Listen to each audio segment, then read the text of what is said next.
Welcome to The Explainer. Today we are cracking the code on a single, three-digit number that has, well, an incredible amount of power over our financial lives. I'm talking about the FICO score. Whether you're dreaming about a new car, a house, or even just applying for a credit card, this number is always there, working behind the scenes. So let's pull back the curtain and figure out exactly what this thing is and how it really works. So what is this mystery number we're talking about? Think of it like a quick snapshot, a summary of your financial reliability that lenders from the biggest banks you can imagine to your local credit union look at. It might be one of the most influential numbers in your life that you don't think about every day, but believe me, it's definitely thinking about you. All right, so before we get into the nitty-gritty of how it's calculated, let's first talk about the why. Why does this matter so much? Just how much power are we really talking about here? Well, the stats might just surprise you. Let this one sink in for a second. A whopping 90% of lenders right here in the US use a FICO score to help them make their lending decisions. That means that 9 out of 10 times you ask for credit, this is the number they're looking at to size you up. And we're not just talking about any lenders. Nope. 95% of the largest financial institutions in the country are FICO clients. We're talking about the absolute titans of the banking world. That just goes to show you how deeply this scoring model is baked into the very foundation of our entire financial system. Thinking about buying a home anytime soon? Well, get this. 3/4, that's 75% of all mortgages in the country are approved using information from FICO scores. For what is probably the biggest purchase of your entire life, this little number plays a starring role. So let's put an official definition on it. A FICO score is simply a number between 300, which is the lowest, and 850, the highest, that predicts how likely you are to pay back a loan.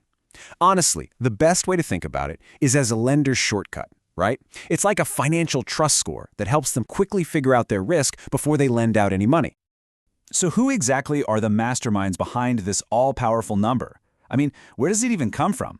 To really get it, you got to meet the key players who are actually creating and managing this whole system.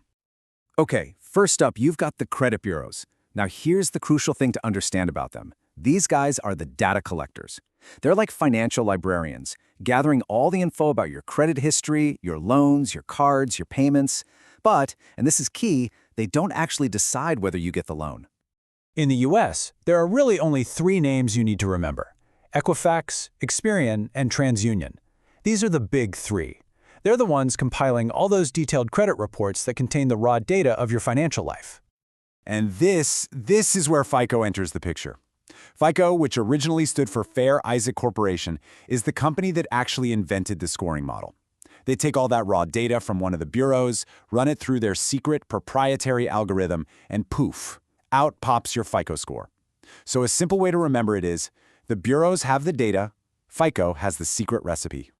Which, of course, brings us to the real heart of this whole thing. What exactly is in that secret recipe? Understanding these ingredients is absolutely everything, because these aren't just factors, they are the literal levers you can pull to change your financial story. So, your FICO score is made up of 5 key ingredients. But as you can see, they are not all created equal, not even close. In fact, just 2 of them, payment history and how much you owe, make up almost 2/3 of your entire score. Let's break down each one of these levers. All right, clocking in at 35%, this is the big one, the single most important factor. And it's actually pretty straightforward. Do you pay your bills on time? This looks at things like late payments, bankruptcies, any accounts that have been sent to collections.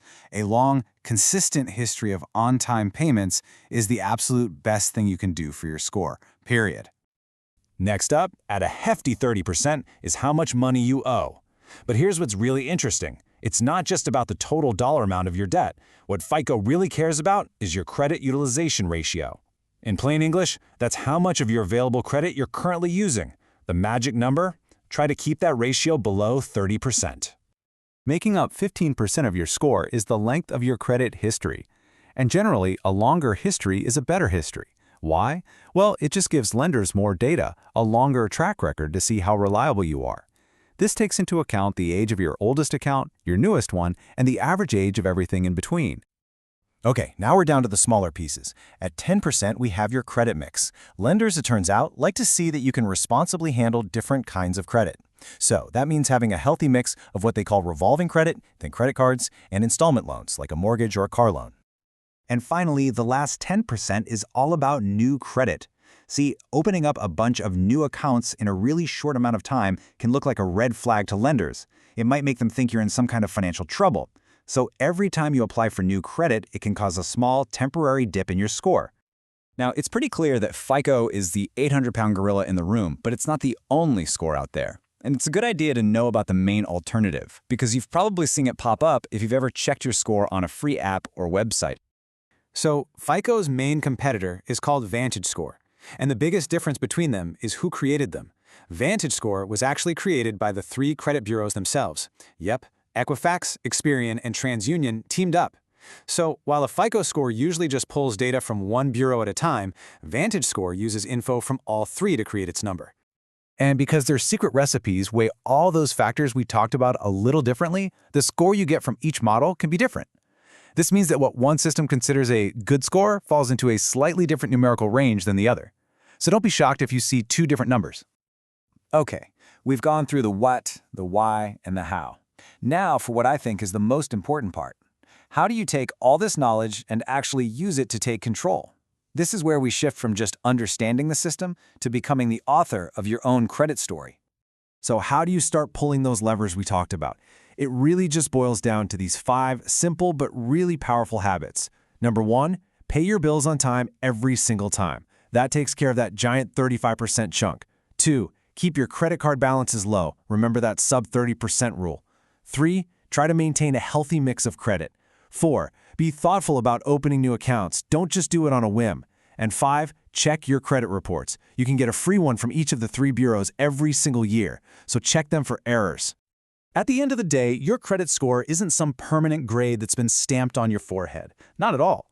It's a dynamic, living, breathing story about your financial habits. It's a narrative that you and only you have the power to shape every single day with every financial decision you make. So the only question left is, what story do you want yours to tell?